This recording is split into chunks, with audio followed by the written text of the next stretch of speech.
Okay, welcome everybody to the Youth Ministry Training Series, webinar number 9, Models of Youth Ministry, a panel discussion. This is our 9th and final webinar in the Youth Ministry Training Series.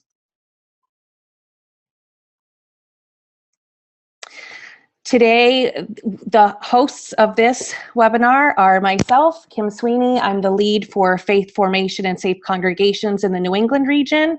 And you heard from Natalie, the Congregational Life Consultant in the Southern region of our UUA. Before we begin our panel today, I would like to start with some chalice lighting words.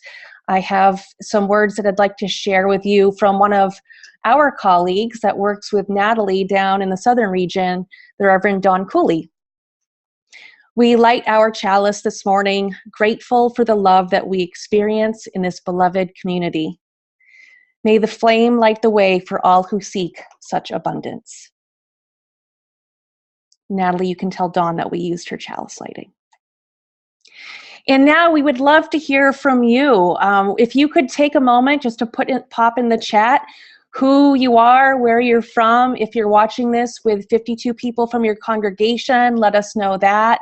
It would also be helpful to know your role. So if you're a religious educator, a minister, a youth advisor, just somebody who loves webinars, please use the chat and introduce yourselves to one another. As you are introducing yourselves, let me just introduce to you quickly our panel for today. We have Danielle Bannister with us. She's a DRE in Belfast, Maine. We have the Reverend Heather Concannon, who's the Minister of Faith Formation in Sherborne, Mass. Alex Klingenberg is here, the intern minister at the First UU Church in San Diego. And the Reverend Paul Sawyer, who's the minister and an area youth group co-leader in Heartland, Vermont. We're going to have an opportunity to hear from each of these people. I'll ask some questions to kind of keep things moving. And if you have specific questions for them, I encourage you just to note that on a paper or something. At the very end of our webinar, you will have an opportunity to ask your questions through the chat for each of our panelists. So without further ado, I'd like to introduce to you our first panelist today, Danielle Bannister, who is going to talk to us about her youth ministry up in Maine. So Danielle, you can unmute yourself and take it away. Hello. My name is Danielle Bannister, and I have been the DRE at the UU Church of Belfast for the last 10 years now. I am part of what I would call a smallish congregation. We have about 130 members. Roughly about 30 of those are children and youth. 6 of them are youth groupers. When I started out as the DRE, there was about 12 kids in the program total and no programming for kids past 5th grade at all. So there was a definite gap there. So I started with a coming of age program, which really seemed to take off and do good things. But the youth, I couldn't quite reach them. Too much time had sort of lapsed, I think, from when they had left the program in 5th grade, and now there's no buy-in for them. So I was sort of feeling as though, well, maybe I'd lost that youth group, but maybe these coming of age kids coming up, I would be able to retain them. And that's when serendipity sort of came into play. We got a new minister to our program, Reverend Dean Perkins. He joined about 5 years ago to our congregation, and he wanted to bring with him some youth programming that he had done in his former congregation, and didn't want to just bring meetings. He wanted to bring something that was engaging. He wanted to take them, travel with them on service projects, and that really got the youth thinking. And so we started a youth group with our minister. We broke it down into 2 time frames. One was just a straight up youth meetings where we would do the normal sort of youth groupy sort of meetings, and then there was a secondary meeting set aside for those interested in doing service projects. And the service projects we planned on a 3-year cycle. 1 year they would do a service project that they would figure out what they wanted to do locally within our state of Maine. And then we would do a secondary trip the following year somewhere within the United States. For the last few cycles, they've gone to New Orleans to help with the Katrina cleanup effort. Even after all this time, there's still much work to be done. And then the 3rd year of the cycle, they go to Guatemala City. They go to a program called Safe Passage, and they spend a week down there in the summer. And they work with children of families who their parents are living and working off of what they find at the local dumps there. I mean, the poverty levels are quite high, and Safe Passage is a place to teach children and parents how to do better and how to educate themselves. And so they do that. And when we decided to do this sort of Safe Passage program, we really wanted to invite as many other congregations as we could. And so we just put out some feelers, and 5 UU churches in about an hour's drive from us in either way responded and wanted to participate. And so we have a 5-church group that meets once a month, and they talk about whatever service project they're working toward. Right now, they're working toward Guatemala. They're going there this summer. And so that's a 3-year program of fundraising and educating and outreach, because it costs a lot of money to take 18 teens to Guatemala City. And so they fundraise that all themselves. They do group fundraising, so it's sort of a collective pool of fundraising. So one church will hold a fundraiser, and that money that they raise goes into the pool to help everyone go. Each child is sort of responsible for a certain amount of money that they are responsible for taking on raising, whether that's mowing lawns or babysitting, however they want to fundraise for it on a personal level. And then they do a lots of collective joint ones in order to be able to go. And when they come back from their service projects, whether it's locally or abroad, they always come back and give a service about the time that they spent. So that's kind of what our youth is doing on their service project meetings. On their normal youth meetings, they're doing more typical sorts of youth things. We have a 2-hour meeting time where we spend 1 hour of time just socializing and doing the getting to know you and snack and the fun goofy stuff.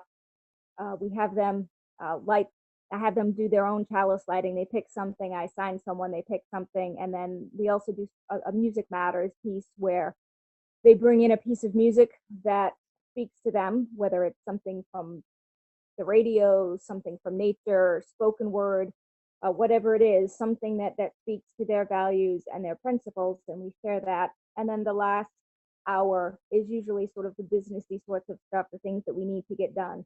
But we try to do a 2-hour meeting so we can get the fun and the boring or meeting stuff in as well. So that's our youth programming. Thanks, Danielle. So you mentioned that, when this started, you didn't have very many youth at all. No. How did you get them excited and able to participate? Yeah, part of it was me sort of being relentless about making sure that we were going to do programming, contacting the parents and putting the bug in their ear, because there has to be buy-in from not only the youth, but the parents who are going to be dropping them off and bringing them. And since there had been a null curriculum for them for so long, they weren't convinced that anything was really going to happen. And I think the success of the coming of age program really helped, because that group, there was buy-in definitely from that group. And so it was easier once that coming of age group sort of graduated, the buy-in was there. And then once you throw in the, exciting stuff of traveling, you get some interest that way. What has the impact been on not just the youth, but also your congregation? Well, we're at a point where we now have waiting lists for kids who want to participate in this, which was something that we sort of had to beg people at first to come because it was so new and they didn't know. And but we've now had several youth just from our congregation alone who have, after graduating, have gone back to Guatemala City, raised money on their own to go back because it meant so much to them to go back and to give back.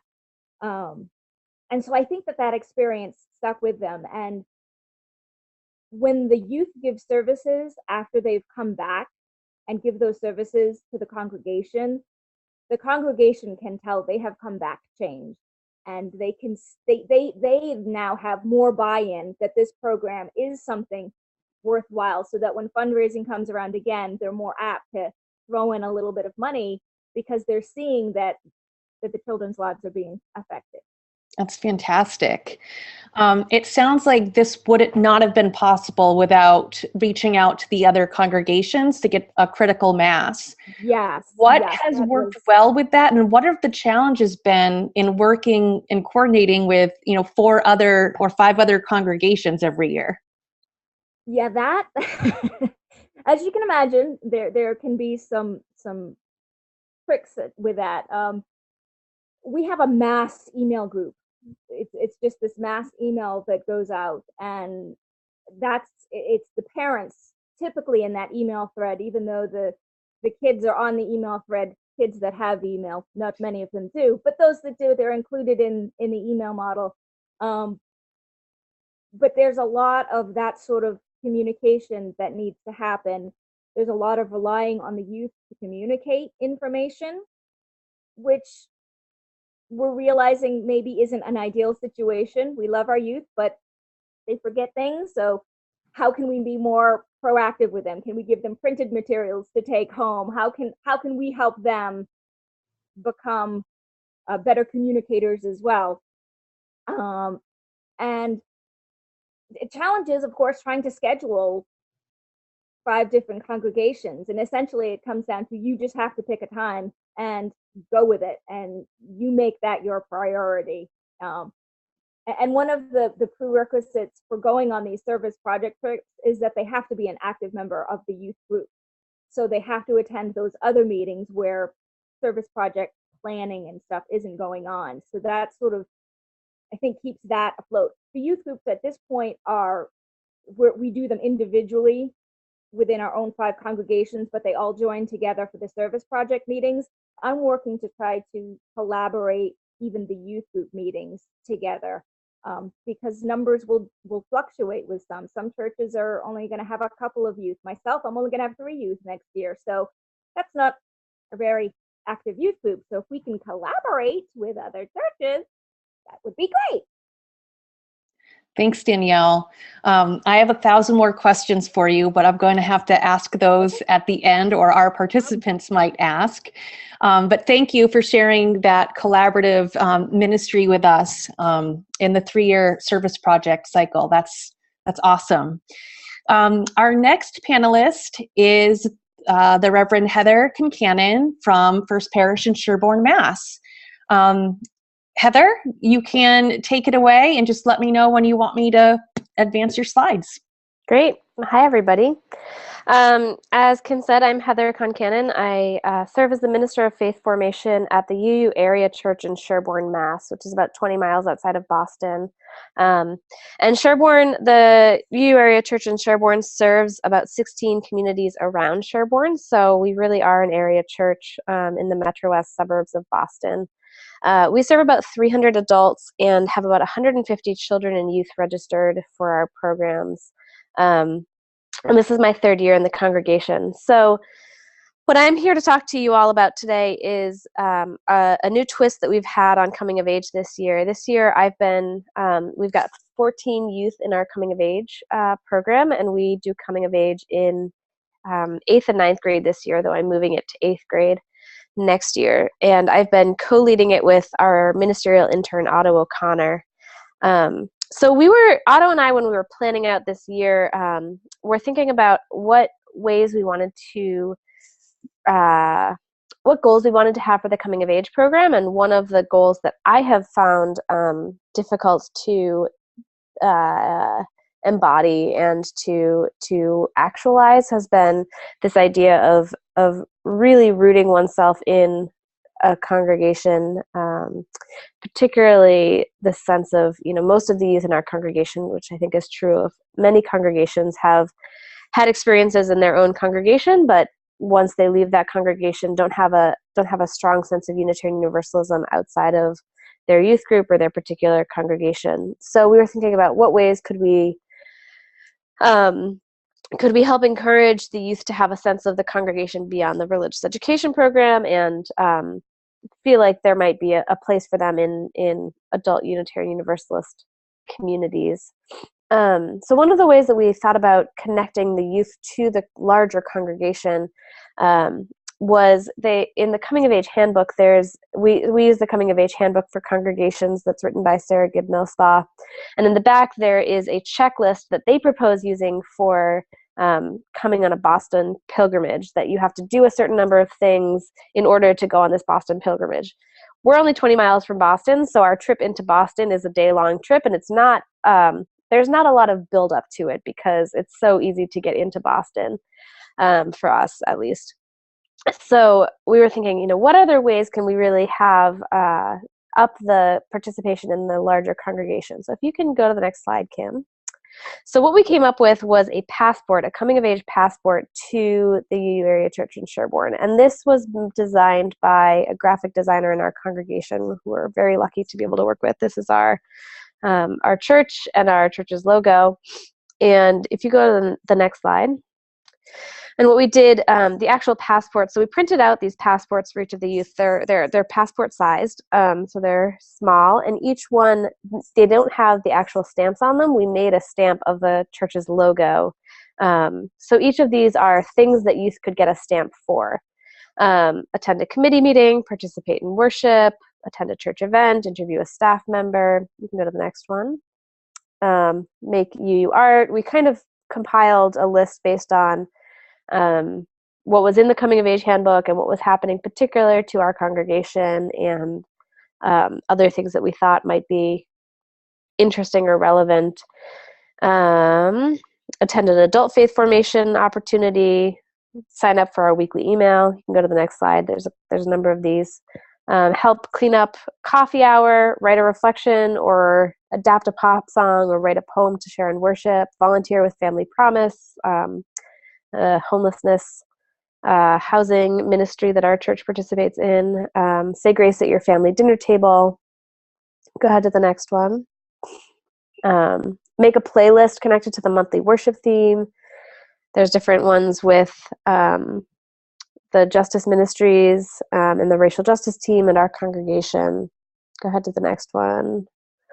Event host, there's a bunch of different wildcard blank spaces. Go ahead to the next one, all the way to I think one more page, more blank pages. And then the year in review. This one mostly we needed to get to the right page count to make it a booklet. And this has been a really neat experience. We, the mentors, so our adult mentors attend Coming of Age every other session. So we do it right after church and they attend 50% of the sessions. And the mentors were so excited about it that they asked if they could get their own passports as well, which was fun. And there were a number of adults in the church who were like, "Can I get a passport stamp for going to my committee meeting?" So we've seen it's been neat to see that the youth kind of think about ways. I think the stamps were motivating for some youth, and others were really uninterested in doing it in reality. It was fun. It was a fun way for me to think about what ways we could connect youth with other parts of the congregation, and to notice the ways that our youth were connecting when, sometimes parents will usher and one of their youth will help out, or one of our youth came to one of our board meetings to observe, and that particular youth, her dad is on the board, so there was kind of an in, but I think it was not something that she had ever thought to ask to do, and she was sort of like, I had no idea board meetings were so interesting. And there's a I think one of the things I've noticed has been for my own ministry has been the ways that youth are already involved in the church, and it's also allowed me to notice ways that I might invite youth to be part of the church. So I said things like, does anyone want to do a reading in Sunday's worship? Like, you can get a stamp for it, or, you don't have to do a reading, but it's been a way to both invite and for the youth to kind of think about ways that they might be involved. Thanks, Heather. Sure. So I know in many congregations, if and when you adapt a program, sometimes there is some pushback, especially if it's coming of age, for example, has been done a specific way over time. How did you prepare the youth, their parents, the congregation, just for this different sort of take on coming of age? This wasn't the framework of coming of age this year. It was sort of an add-on, I guess. So I really didn't do a lot in terms of adaptation. Part of that is that it doesn't feel like a big change to the program. I mean, the basic structure is still the same. We're still using the coming of age handbook. They're meeting every week after church. We've got mentors. One thing that I have kind of like had some conversations about was having youth at meetings and having youth observe at meetings, because I honestly didn't ask before I put it in the coming of age handbook, in the passport. And part of that is that our meetings are open, and I think if the youth are respectful, I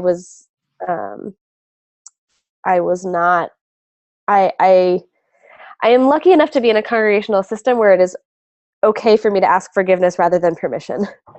That's great. Yeah. So, and mostly people were really excited about it. A lot of our congregational president also happens to be a mentor in coming of age, so that kind of like helps to connect the youth to the kind of power structure in our congregation as well. Cool. For the youth who like really got into the whole passport thing, what sort of impact have you noticed it having on them? I'm so curious to see how this plays out, particularly when they start youth group next year. I am wondering, so it kind of plays into this larger theory I've had about intragenerational and intergenerational spaces and balancing both of those, and how important it is to have youth group space, and how important it is for that not to be siloed. So I had moved the senior youth group from Sunday evenings, where nobody else was in the building, to Sunday afternoons. So they are meeting at the same time as our coming of age group. But that means that our youth group is in the building when the whole congregation is there, and we've seen more youth coming to worship. And so I'm really curious to see if this kind of invitation and some of these things I put in there knowing that none of them would ever be done. I think maybe one person signed up for the weekly email, but now all of the youth have it in their mind that there's a weekly email coming out of the church, and that's a place that people find out about what things are happening and how to connect, and that like there is a racial justice team. Whether or not they go to the events, they have this sense that there are things going on in the church. Do you think you'll use this again the next time you do coming of age? That's my plan, yeah. And I think I will, we're finishing up our coming of age year, and looking at this again, I was like, oh man, I never set aside time for them to do this year in review, and I don't know if they will do it on their own. So perhaps I've got one more chance, which prompts me to remember, is to say, take out your passports and fill it out right now. But I think next year I will be more intentional. One of the questions you asked prior to the webinar was about what some of the challenges were, and one challenge that we had, like halfway through the program, at the beginning, we'd be like, who needs a stamp? Who needs a stamp? But I think if I were to do it again, it would create more of a sense of spaciousness in the program to talk about, or to do a little bit more hand-holding maybe about what would it actually look like to like sign up for a weekly email? How do you actually go to a committee meeting? I think it required a level of entrepreneurship that some of the youth were not quite ready for, and I would maybe scaffold it a little bit more to help the majority of them figure out how to plug in to some of these options that were in there. Awesome. Yeah. And just because I know this comes up with everything, if you did not have a graphic designer in-house, how much did this project cost? I don't know. So I had looked at online templates for making a passport, and they were awful. They were really, really bad. They were like joke worthy. What I told him was I said, I want a 14-year-old not to laugh at this, which all of the ones that were online would have been laugh worthy. And he came up with this gorgeous thing that I never could have done on my own. And he also, his company had this printer deal where they were printing everything for free for the couple of months. So he very generously donated his time and the resources to do this. Awesome. So everybody find somebody with those connections in your congregation. Yeah. I also will say, Kim, I'm curious about other ways to share this. Particularly, I know a lot of this is very specific to my congregation, and I'm curious about if there's interest in other ways to share resources like this. Yeah. That are more generalized. So awesome. Thank you. And sure. we might have some questions for you at the end from some of our participants. Great. Thanks, Heather. Our next panelist is Alex Klingenberg, and she is the intern minister at the First UU Church in San Diego. And Alex, I apologize. My slides have auto-corrected and spelled your name wrong. So I will fix that before these go on the website. But Alex, if you could tell us a little bit about your campfire ministry. Sure. So I'm Alex Klingenberg. Hello. I started campfire ministry in Oak Park in the church at Unity Temple in Oak Park, Illinois. So most of what I'll be talking about is about that congregation and not about the San Diego congregation, because as the San Diego congregation, I'm an intern minister, which means I don't have as much flexibility around what I do. So when I was at Unity Temple in Oak Park, I was a youth advisor for about 5 years there. And around the third year, it's a pretty large congregation, about 700 adults and maybe 300 plus youth and children. We had a really large youth group. It was about 20 people came and 30 people were on the books, and those people rotated, but every week there was at least 20 people. Which was wonderful and difficult. And one of the things that I noted was that as things progressed in that youth group, it got less and less about what they were going through and more about a curriculum, just by the nature of the numbers. And several people would in check-in say really dramatic, life-changing things, and there would be no space to go into that. It just wasn't there. We didn't have the time for that. It wasn't what youth group needed to be for 20 plus people. And I, at the same time, had been really feeling a lack of a sort of sense of worship as well within our youth groups, and a sense of how to connect what we do in youth group with what they would eventually be doing as adults in our congregations. And so I went to our DRE, Emily Gage, and I asked her if I could start a second youth group, which would be held on Wednesday nights. Our normal youth group met during worship service on Sunday mornings. And so this would be a Wednesday evening event for just an hour, and it would be in our offices, so it was a much smaller arrangement. And she said, sure, go for it. And I asked one of our lay leaders who had run camps that I had gone to when I was a youth to join me. So she was an elder in our congregation and had a lot of youth ministry experience, but also youth worship experience. So what I was going for Campfire was a place for people to really share themselves, but also to have that meditative worship space.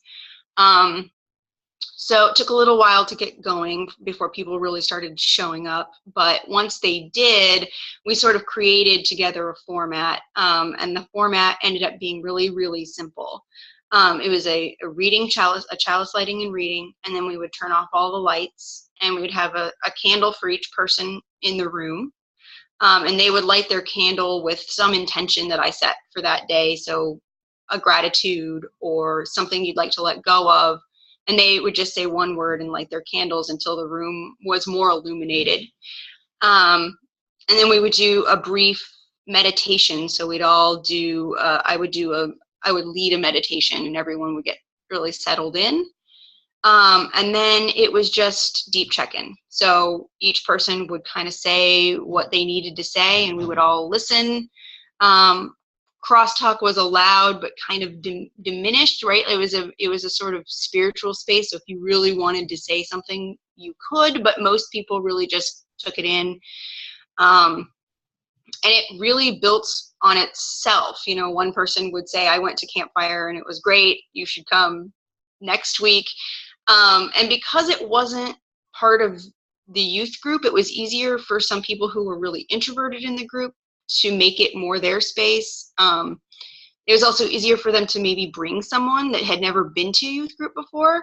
And so that happened a lot. And we ended up with a kind of an eclectic group, some of whom had been in the original youth group and some of whom hadn't ever come to the original youth group. And some people who loved worship would come to this group because it didn't mean missing Sunday worship. So there's a lot that came out of it that wasn't my intent going in, right? I had this idea that it was needed, but I didn't really know what would come of it. And I think the biggest surprise for me is that it became a bridging space. So after doing it for 2 or 3 years, I would happily welcome back the people who had bridged out of regular youth group. So if they were still in town or they were going like their first year of college or they came back on breaks and they had made Campfire their ministry, they could come back to that ministry and sort of be leaders in it. And the cool part was that they started telling me, the graduated kids started telling me that they were doing it at college. So they were creating this super simple circle in their dorm rooms and so that to me was just like, okay, I've really hit on something here, something I didn't even intend to hit on. So, you know, right now it's sort of on pause until I graduate, which I'm doing this year. So then we'll see where it goes. But I have a lot of ideas about how this could be a communal, sort of like what Danielle was talking about, where it doesn't need to be just one youth group that would be involved in this sort of thing. So that's what I've got for you. Thanks so much, Alex. That sounds so cool. So you've been at 2 different congregations. Has this spread to any other congregations that you're aware of? Lots and lots of people have talked to me about it. I go to Meadville Lombard and I did a sort of presentation similar to this there. And so maybe I haven't heard anything specific or concrete, but lots of people have asked me for the format because it is it's so easy. And I've done it here at this church, but not with youth. I've done it with new members. So it's pretty effective across multiple generations, which is just what I wanted it to be because my goal is to do intergenerational church. So. Awesome. And the link to this website is available to our participants so they can, read more about the Campfire ministry there after the webinar. Were there any challenges to using this sort of model? The biggest challenge was getting people to come in the first place. I started it and I told people in the youth group about it, and no one came for maybe 3 weeks of it. And so I had this sort of sinking, like, okay, I guess it wasn't what they needed after all. But I kept showing up, and then right around week 4, I got people coming, and then it built on itself. The other complicated thing about it is if your youth group changes dramatically, like I lost, like the people who helped me build Campfire were all seniors.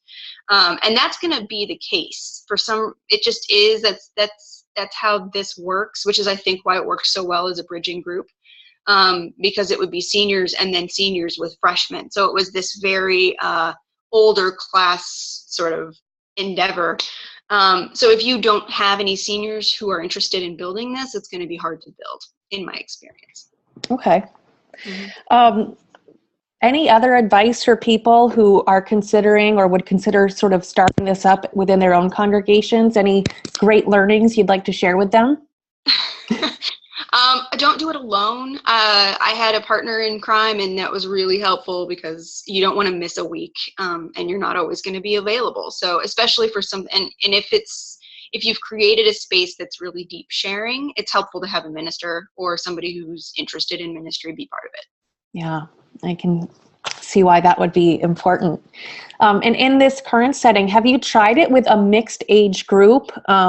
You're talking about making this maybe intergenerational. It's worked with adults and youth. Have you attempted it with a mixed age group yet? I haven't. It just didn't make sense for our church this year. But in the future, that's the plan. So got it.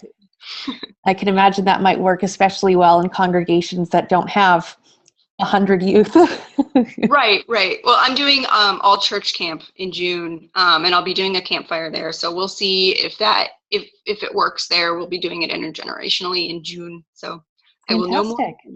Yeah. Great. Thanks, Alex. That's really cool. That is one that I haven't heard of here in New England before. So thank you. Our next panelist is the Reverend Paul Sawyer, who's the minister at the congregation in Heartland, Vermont, and he is also the co-leader of the youth group, the area youth group in Heartland that is interfaith. So Paul, it's your turn. Yeah, thanks, and hello to everybody. It's a little funny to me to hear Heartland described as an area, but so just to give you a little of our context, Heartland is on the New Hampshire-Vermont border. It's a relatively rural town, about 3,000 people, and a fair number of farms and folks in that world. But we're also about a half an hour from Dartmouth College, so all of the cultural resources and such of college communities is nearby. Our congregation is a Universalist Heritage congregation. Today is our 215th birthday. May 10th, 1802 was the founding, and Hosea Ballou was the first minister. So, that was, so it's a historical space. We're also something that may be unique to a few congregations. We are still one of the village churches of Heartland, in that we have a space in this small community in terms of our connections and our community that is really, so we're right in the midst of everything that's happening here. I think the thing that's most interesting about our youth programming, we do all of our youth programming together with the UCC church in town, the Congregational Church in Heartland. They're about 2 miles away. They are the other village church in town. We are the only two congregations. There's a very, very small evangelical independent congregation in another village in town, but they don't have much connection with us or with the rest of the community. So this has been, we're in the 10th year of doing this model, sharing together. I do co-lead this program with the minister at the Congregational Church. She and I got to Heartland a couple of months apart, and in our first meeting we ran through who we were, and she was a former youth pastor and Outward Bound instructor. I was a middle school teacher and administrator and an outdoor educator for quite some time. And both of our congregations had very, very small youth programs.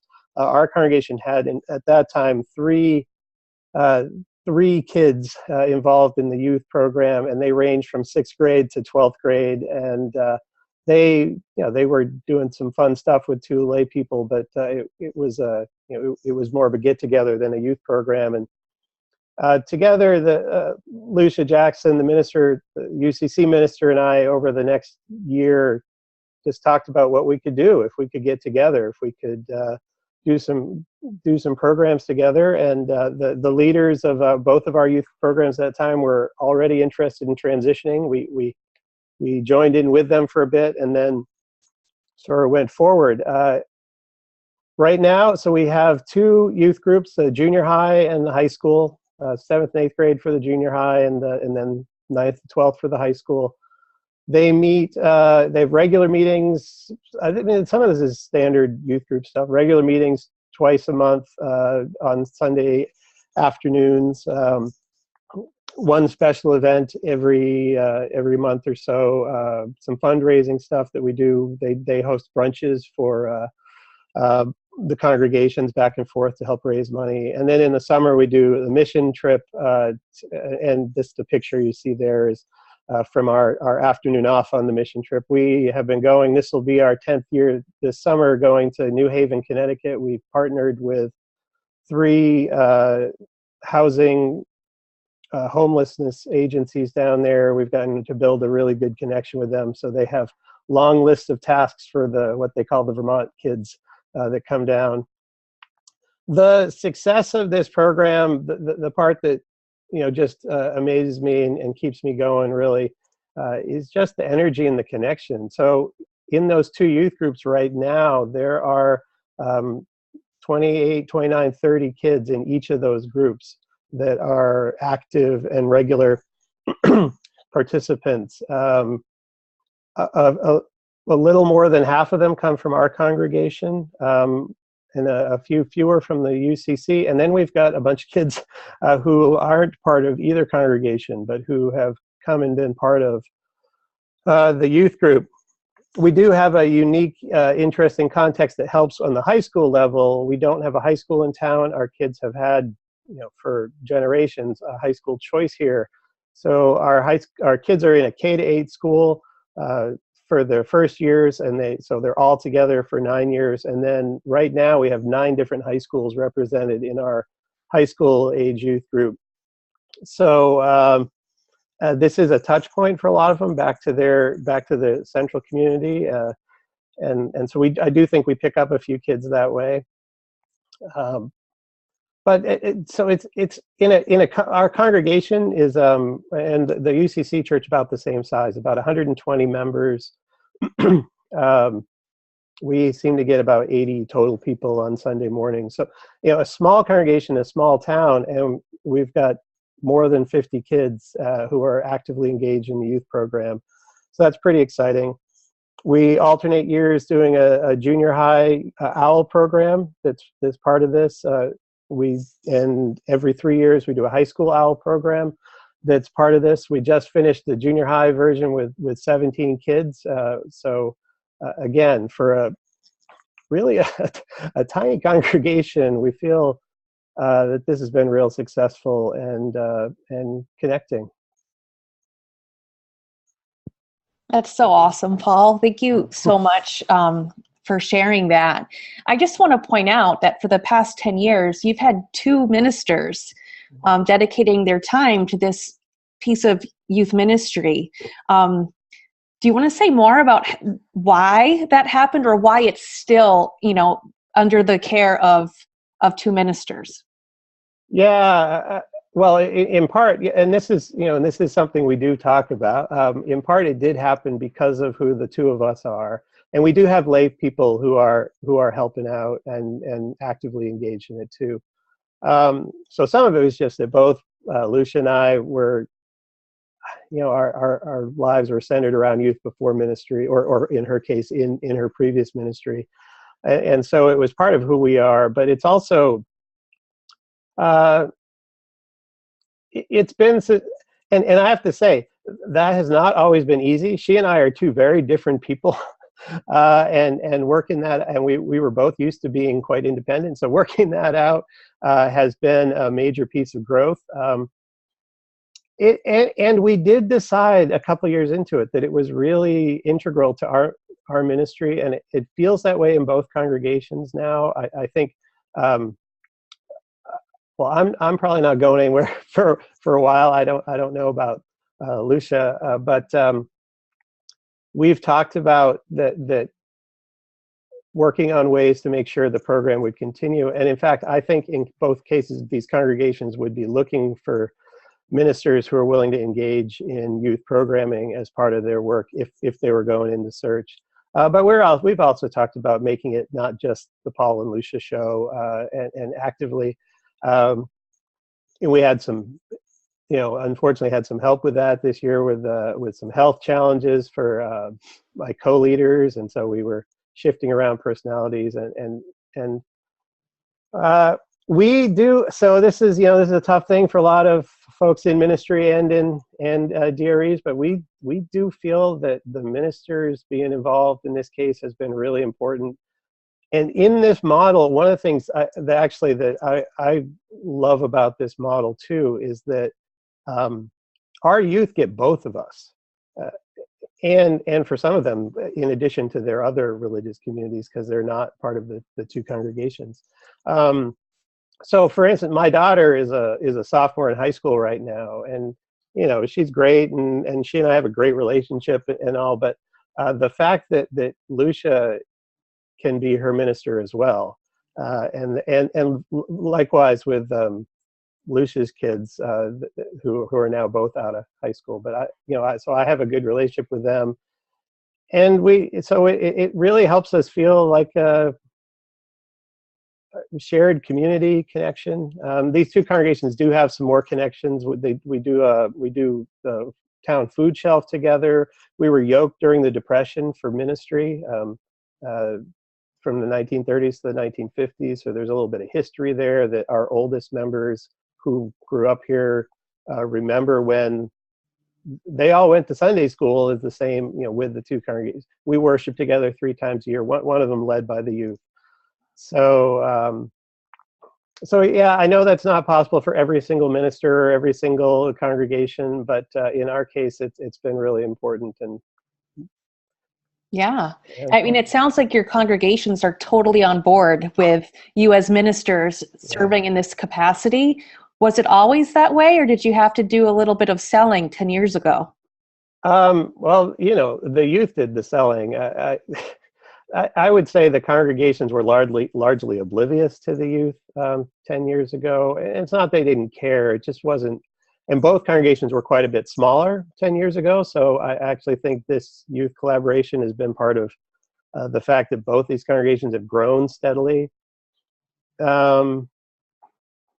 are lucky in that I don't think either of us had boards that were trying to. I'm 3/4 time too, so we've not had boards that were trying to get us to account for every moment of every day, and we've been able to tell folks over time that this is important and that it's worth the investment of time, and the energy of the program and the way it works has really sold it. So yeah, actually, the summer youth service after the mission trip, where the youth co-lead the service, a lot of our members say that's their favorite service all year long, and yeah, so awesome. I know there's a lot of similarities between our values with our UCC cousins or siblings. Are there any challenges to having an interfaith group? Yeah, interestingly, the challenges seem to pop up more in the adult volunteers that come to help out than they do with the youth or with the ministers. But yeah, well, so one challenge that may be obvious to a lot of UU religious educators right off is so this program doesn't work as much on UU identity as a traditional UU youth program or coming of age program, and that that is a concern in a way. When the 7th and 8th grade OWL program is going on, I try to do something special with the UU high school kids in that slot because I'm around and not doing that. So, but I haven't. I'll have to say I haven't quite figured that out completely. It is a little bit funny that when we lead prayers, Lucia, the UCC minister, is almost always saying, "Oh, Holy One," or some sort of UU friendly way, and I am often saying, "Dear God," and we just sort of laugh at each other with that a little bit, but. Well, I tell you, on the whole interfaith side, and choosing to bring in kids who aren't part of either congregation, we've run 3 sessions of high school OWL now with 1 or 2 kids in each one who are also participating in Catholic confirmation class, which had to produce a lot of cognitive dissonance for them, but has been really amazing for us in terms of questions and responding to how do your relationship and sexual values fit into your life of faith. And yeah, and Awesome. Awesome. Thanks, Paul. Thanks to all of our panelists. I love the variety of the experiences that have been shared. Natalie is actually going to start feeding you all some questions from our participants. So Natalie, you're up. Hi, everybody. As we do the question and answer portion, please feel free to continue to write questions either in the chat, or a few of you, I know there's been some technical issues with the chat and many of you aren't able to type it to everyone. If you're typing to all panelists, it's okay. I'll still see it and I can speak it out loud. And a few of you are using the Q&A box, which I can also see, we can all see. So either way, it's fine if you want to keep asking questions. The first few are for Danielle. Danielle, Sheila would like clarification on what you meant by the business portion of your meetings. So the business portion being, for instance, if they were going to be doing a worship service, lining up who's doing what, who's going to be doing the reading, who's going to be, sort of that kind of thing. If there's a fundraising thing coming up, who's going to be there, who's going to, just the sort of like types of things, the communication that needs to happen before the next meeting, that, the nuts and bolts before the next meeting comes along. Thanks so much for that clarification. And Danielle, Karina wants to know, are you full-time? I am half-time. Half-time. Great. Thank you so much. Heather, there was a lot of interest in sharing your passport resource, if that's something that you're able and willing to share with us. And another question for you, Heather, is, or anyone who's doing this Sunday afternoon, is from Lynn, and she'd like to know how you all handle the food situation. And she says she hates having to be the meal coordinator. So how do you handle getting the youth fed? Yeah, I put it out to the parents at our coming of age orientation and basically said, do you want to bring brown bag lunches every week, or do you want to figure out amongst yourselves the catering? But I basically said, I'm not being meal coordinator, so you tell me what you want to do and I will get it in motion, and then I'm fully stepping back. So the parents decided both last time we did it and this time that they wanted to offer food for mentors when the mentors were with the youth. So that's only every other week, as sort of a show of gratitude for the mentors' time that they're putting into our youth group, and that they would send their kids with lunches on off Sundays. And then we had one parent sign up to be the meal coordinator, and 2 families bring lunch every week, share the responsibility of lunch. So I basically handed it off. And I am a big fan of putting work back on people if they want it to happen, to be really clear that they need to step up to make it happen. The other question was about the resource. Yes, I'm happy to email what I have. What I don't quite know is how to make it editable and or like a usable document for other people. But I can Is it a certainly. PDF? It's in a PDF, right, and it has all of my stuff. It was edited in a graphic design software that I don't have on my computer. But I can certainly follow up with that. And maybe, Kim, should I send it to you? Yes, that would be great, Heather. Thank Great. you. Thank you so much for sharing that. That's very generous. Does anybody have any other thoughts about meal coordination or anything like that before we move on? We pretty much did what Heather just said. We said, we're not going to organize this. If you want snacks, bring them. We'll bring some every once in a while. And we structured actually on either side of sort of a supperish time on Sunday afternoon. We used to buy pizza for the senior youth group every Wow. meeting, and that just got super expensive. So Thank you all so much. I purposely made campfire at 7 to 8 so I didn't have to deal with food. I don't think worship and food mix, so.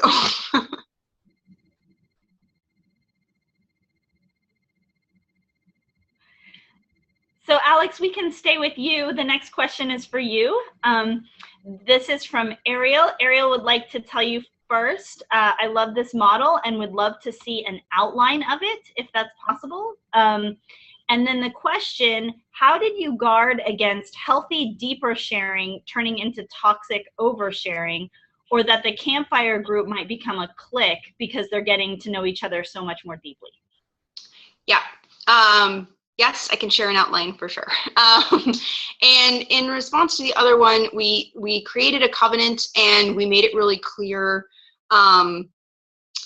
what was appropriate sharing and what wasn't appropriate sharing, but mostly anything went. And so it was sort of an element of, we had about as many adults serving the group as we did youth. And so that kept some pretty healthy boundaries around what was being shared and how we were reacting to those things. But that is, I would say, because I didn't mention it, that's probably actually the number one challenge, right? The number one challenge was making sure that the sharing went as deeply as it needed to go without turning into group therapy, which none of us are qualified to do. And so the sort of modeling helped a lot. So we would engage in the deep sharing as well, and keeping it to about the level that we were hoping that they would keep it to. And also being willing and able to step in and say, we need this, to end here. If you want to have a deeper conversation about that, you and I can do that privately.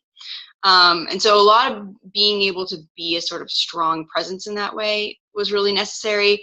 And interestingly, the campfire group, now I'm not sure this would always be the case, but because it was mostly the older people in the group, it did the opposite of creating a clique. It made them more interested in drawing out the younger members of the other group, and made them more interested in really connecting with people. So I think part of it is the structure, and part of it was the super awesome people that we get to work with.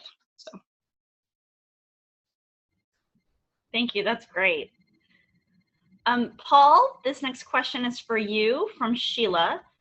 What is the content or structure of your regular youth group time besides OWL and the mission trips? Yeah, again, I think this is going to probably sound familiar to a lot of folks. We get together, we have a question of the opening question, go around, something fun. And then we have an activity or a conversation around a topic. We sort of have now a 3-year rotation in the high school group and a 2-year rotation in the junior high group, that at least in terms of themes and trying to be responsive to stuff that's going on in kids' world. So for 1 month, every couple of years we do some stuff from some of the hunger groups and looking at some just awareness, and other times we're dealing with social issues, and we do some we sort of follow the holidays a bit, which is interesting in the interfaith part, doing some All Souls stuff with the village cemetery behind the congregational church.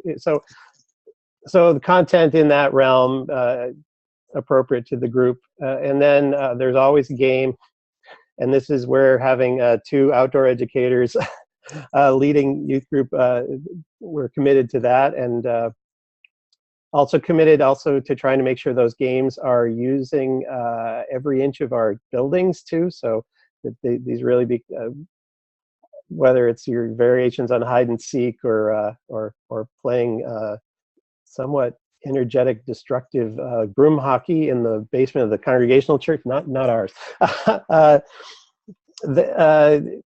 So because we do alternate buildings too, so we can use both. We get interested, and then we have a time of structured check-in. What we used to do a high point, low point, and since we've been together, and then joys and sorrows, and then a prayer.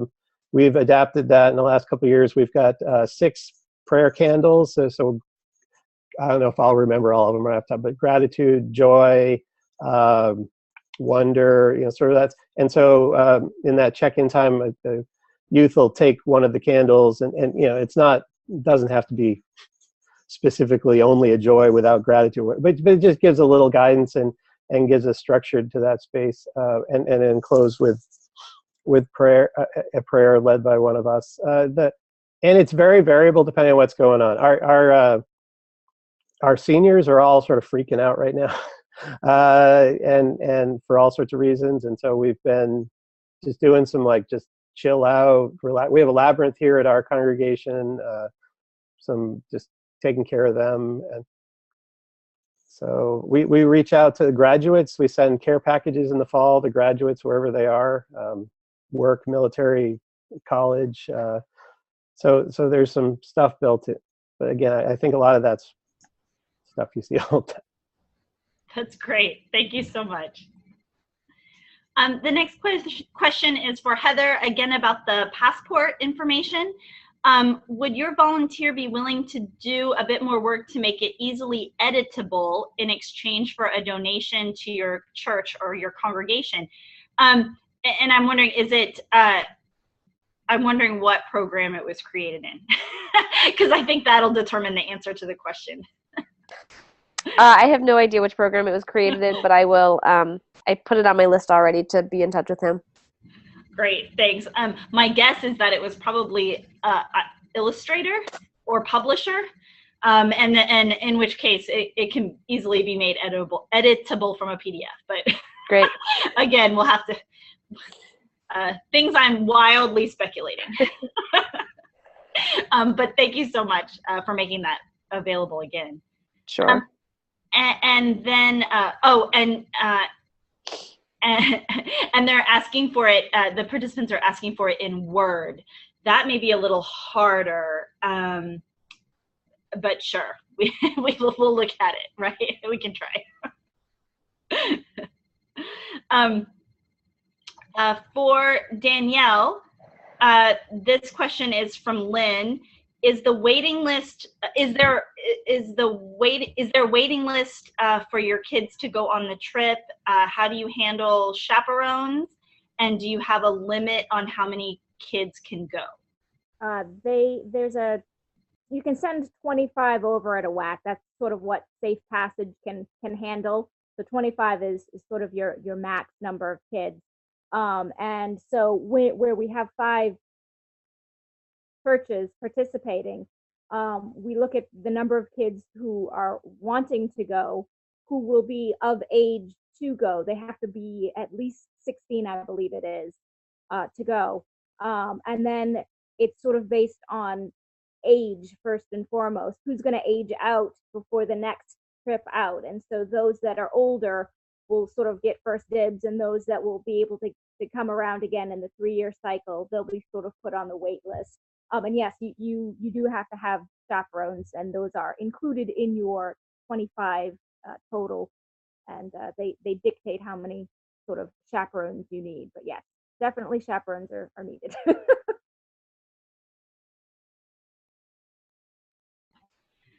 Great, thank you so much. Sure. And that is all we have in the question box. Please know that this, as we said before, this webinar is recorded or is being recorded right now, and it'll be available on the UUA website shortly following the conclusion of today.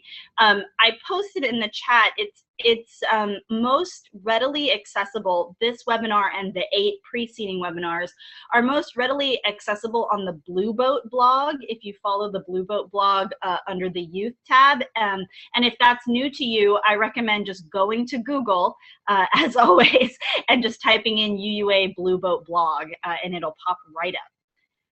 So with that, I'd just like to say thank you all so much for joining us this afternoon. This was really, really amazing, panelists. Thank you so much for sharing your experience and your wisdom.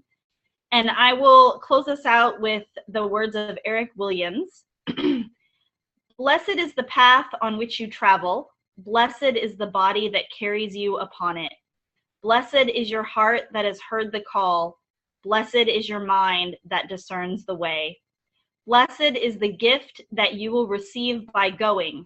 Truly blessed is the gift that you will become on the journey. Go in peace. Just a reminder, these webinars are brought to you by our Youth Ministry Roundtable, which is a national collaboration between Congregational Life Field staff, the UU College of Social Justice, and your Youth and Young Adult Ministries office at the UUA, and there we all are. And thank you so much. Oh, and there's another link for you, uua.org/mywebinars, where you can find this one and many, many others. Thank you so much.